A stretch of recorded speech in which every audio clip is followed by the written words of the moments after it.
Hello everyone, Electro Storm here, and today we are going to be remastering the What If on if the humans used the time chamber in the Saiyan Saga, as well as continuing it a bit. I got some of my math wrong in that video, as well as a few other things, so I think it needs a full-on reboot.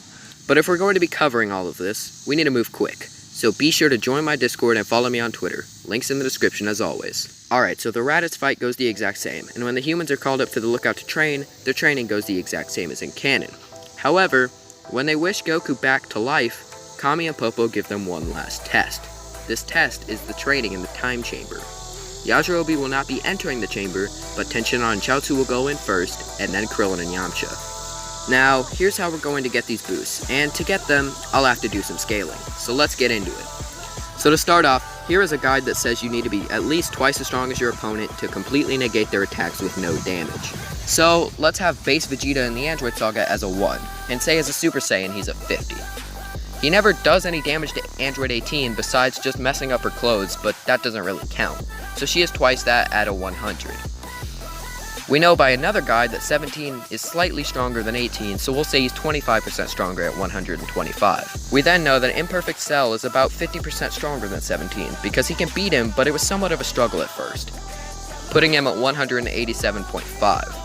Android 16 then states them as equals, but when he absorbs 17, he takes attacks from 16 with absolutely no damage, including a punch to the face, where he literally just frowns at him, putting him at twice as strong as him, which sets him at 375. Then Grade 2 Vegeta easily beats him and tanks attacks from him with no damage, such as a Gallic Gun, so he will need to be twice that at 750. To figure out the difference between the base forms of Vegeta pre- and post-time chamber, we will need to find the multiplier of Grade 2. Cell was confident he could beat Vegeta as a Super Saiyan, but when he went into Grade 2, he easily beat Cell. So because of that, we can lowball and say Grade 2 is at least twice as strong as Grade 1. So we'll use that. I know people will say, well, Super Saiyan 2 is 100 times. How could Grade 2 be that strong? And the answer for that is in the description, my friends. Watch the video made by Seth the Programmer, in which he explains why Grade 4 is stronger than Grade 1, as well as explaining the strength of the other grades. If you comment asking why I use this, I'll just tell you to look in the description, and if you want to debate the grade multipliers, you can join my Discord, and I'd be happy to debate anyone who disagrees. But anyway, so we take the 750 and divide it by 100 to get 7.5. This means Vegeta's base got 7.5 times stronger after the training in the time chamber. Now I think the humans would get a lower boost due to their lower power levels, as Vegeta and Trunks even state that the 10 times gravity and the weather shifts in there were agony, and that's Vegeta and Trunks who are massively stronger than Saiyan Saga characters.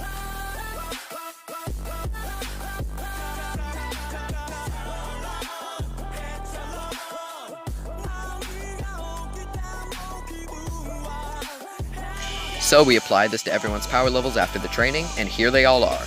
Tenshinhan 9,150, Krillin at 8,850, Yamcha at 7,400, and Chaozu at 3,050. This means all of them, minus Chaozu, could beat Nappa.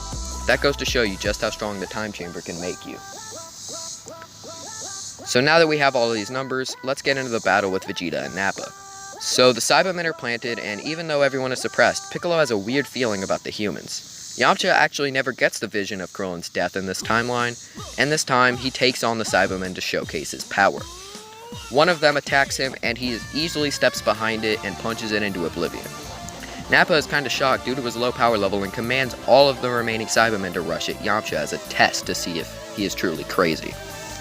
Yamcha avoids every hit the Cybermen throw and speed blitzes all of them, leaving them in a freeze frame, and then they all fall to the ground. Nappa is aghast that these Earthlings have such strength, and tells them that there's been enough games, and he wants to see their real power. Yamcha laughs, "If you insist," and everyone powers up to their maximums, shocking the Saiyans. Vegeta then asks if any of them would like to join him in place of Nappa. Nappa is kind of taken aback by this, but sighs in relief when the Z-Fighters decline the offer. Vegeta then tells Nappa not to worry, as he was just joking, and says that if he can defeat just one of them, Vegeta will step in to help. Nappa then makes this his goal, going after Gohan and Chaozu, who are the weakest of the group, but the Z-Fighters just aren't going to let them die. They fight valiantly, and Nappa isn't even able to touch Chaozu or Gohan. Tenshinhan is about to dote on Rey Nappa, but that's when Vegeta grabs him by the arm and tosses him into the air, blasting him into dust. The Z-Fighters are shown just how cruel Vegeta is, being willing to kill his own allies if they don't fit his needs. Vegeta usually wouldn't do this, but he's actually intrigued with the Z-Fighter's strength, again asking them if they'd want to join him, but once again, they all decline. They then all go into battle with the prince, who is suppressing himself enough to where he could beat everyone there, but over time, he raises his energy. The Z Fighters are actually able to do good damage to Vegeta by teamwork and strategy. However, Chaozu does meet his end by detonating himself on Vegeta, which doesn't do much, but does more than it did against Nappa in the original due to Vegeta's suppression. This results in Tenshinhan losing his arm in rage, but before he can be fully killed, Krillin uses the Destructo Disc to make Vegeta jump back, slashing his chest. It also allows for Piccolo to grab Tenshinhan and get him out of there before he uses all of his energy. Krillin, Yamcha, and Piccolo do the same thing they did in canon, only this time relying on Yamcha rather than Gohan, and obviously facing Vegeta, and not Nappa. Krillin and Piccolo slam Vegeta around in the air, or try to at least, and Yamcha unleashes a fierce Kamehameha on him, damaging him a bit, but prompting him to go to his full power. This doesn't do massive damage because Krillin and Piccolo are barely even able to hit him at first, but Tenshinhan arrives and blocks his attack with his one remaining arm. It nearly comes off before Krillin uses a solar flare to blind Vegeta. Piccolo rushes back and tells Gohan that they need him in this fight. Gohan is scared but steps forward a little bit. Piccolo then yells to Krillin, saying that they're ready. They take this time where Vegeta is stunned to fly back to the others, and they all charge up a blast. For Piccolo, it's an explosive demon wave. Krillin and Yamcha are both using the Kamehameha, Tenshinhan is using a Spirit Tri-Beam with only one arm like in canon, and Gohan reluctantly raises his hands for a Masenko. Vegeta notices this and cocks back his hands for a Gallic gun, and fires it at the Z Fighters. There's a bit of a struggle at first, but over time, it's clear that Vegeta is slightly winning. That's when Tenshinhan lets all of his energy out with the one-handed Tri-Beam, and it knocks Vegeta way back, doing massive damage. But it also results in Tenshinhan's death. The gang thinks they've won, but Vegeta rushes in behind Piccolo before anyone even notices him, and tears off his arm. Yamcha tries to use a Wolfang Fist, but Vegeta dodges every hit. Piccolo tries to regrow his arm, but sees that Vegeta just threw a blast that Krillin barely avoided, and now is heading toward Gohan. Piccolo is conflicted, but decides to rush in and tank the attack for the kid, resulting in his own death, along with Kami and the Dragon Balls. Gohan is enraged, and rushes in to kick Vegeta in the face and slam him into the ground, and Krillin seizing the opportunity to do a scatter blast while Yamcha does a Spirit Ball. Yamcha slams Vegeta into every blast Krillin sent at the Saiyan, dealing massive damage. Then Gohan finally rushes in to pummel him into the ground, and then pass out from all of his anger and rage. Vegeta is on the ground, barely able to fight anymore. That's when Goku arrives, ready to fight. But there is no fight to be had, or at least it seems.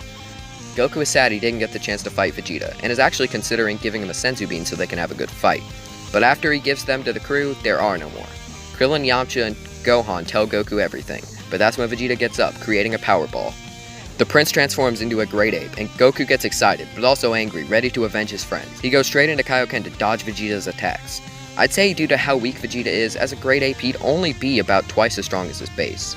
He rushes in to attack the ape, but to avoid his attacks he has to jump into ×3 just to barely avoid them. Eventually though, he gets slammed down by the giant creature, while Krillin uses a Destructo Disc to slice off Vegeta's tail, who jumps over the blast. Then Yajirobe arrives, and they plan to slice off his tail, which he manages to do. Now Goku's back isn't broken in this timeline, but most of his other bones that were broken in canon still are. Vegeta goes back into his base, and Gohan goes Great Ape, but Vegeta gets rid of his tail, causing him to land on top of him, and that goes the same.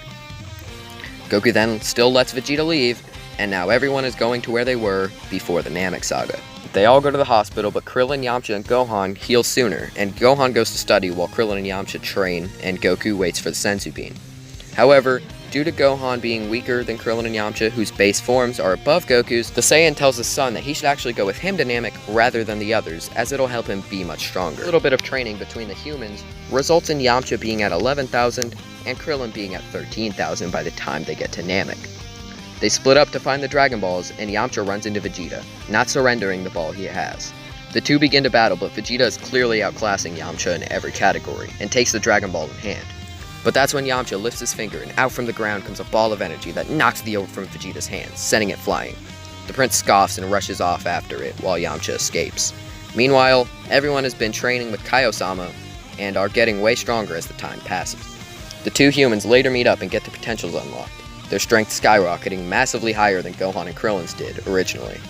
I mean, it only makes sense since Krillin's base is already as strong as he was after the unlock. This puts both of them at 65,000 and 55,000 initially.